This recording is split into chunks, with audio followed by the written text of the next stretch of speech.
next, I would like to request Mr. Rajiv Ranjan, sir, Group CEO, Compro Group of Companies, to address the audience.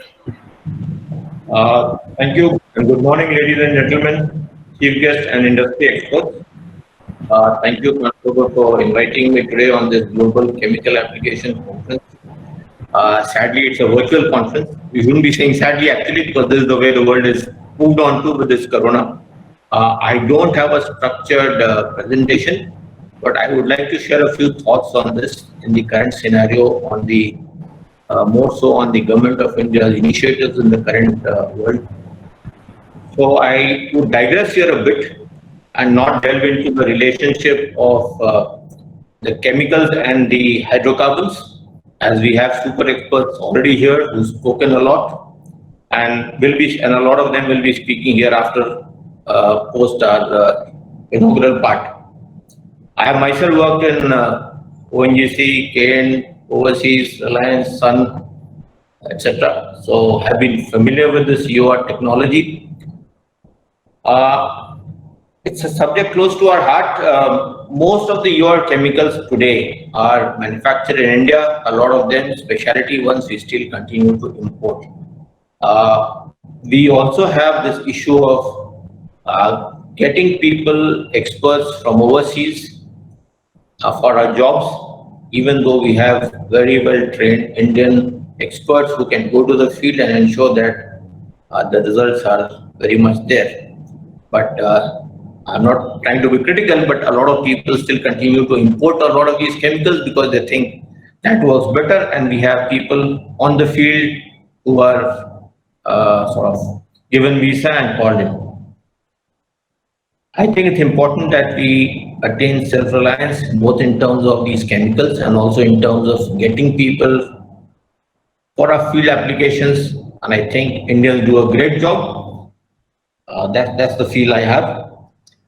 I think in this regard, we need to push the MSME companies who are currently doing great. A lot of them manufacture these chemicals, and I think there's a lot of push from the Indian government. Very happy to say this. They've been pushing the MSME companies. They have been giving a lot of economic relief and packages, which is great. I think that's the way the world should go. And in terms of these chemicals and the EOR chemicals which we are discussing in particular, a lot of impetus should be given to the MSME companies. There's a lot of research which is already ongoing. Unfortunately, a few of them are not well recognized even today. We always go to the big brothers to get our chemicals, get our people, etc. Just for sake of taking a few numbers, the MSME contribute a lot to the GDP and the Indian economy, almost 25% from GDP, and I think about 35% comes from the Indian manufacturing units in round numbers. So I think it's important to give a lot of thrust, enabling environment for MSMEs. That takes us further to another subject which is close to our heart, that is the being Atmanirbhar.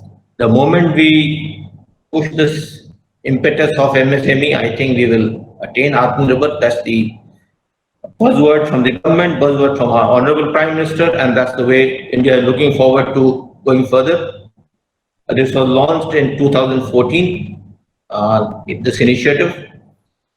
And I think this would finally translate into the Make in India move, which we are riding high upon in terms of initiative and self-sustenance.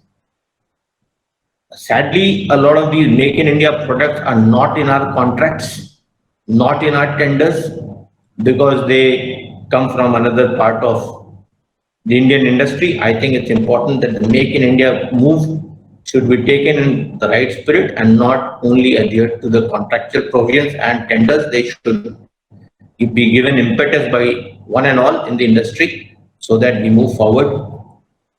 Also, for the EOR application, field applications, we need to have Indian professionals on the ground. A lot of them are available. They do a great job. They understand the mechanism much better.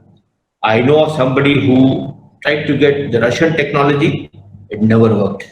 I'm not against any country, don't get me wrong, but then the Indian experts and the Indian chemicals of EOR were used and they work wonderfully well. I must tell you this. So moving forward, I think we request all to jointly work on these initiatives and wish the conference very best. Thank you and Vande Mataram. Thank you. Thank you very much, sir.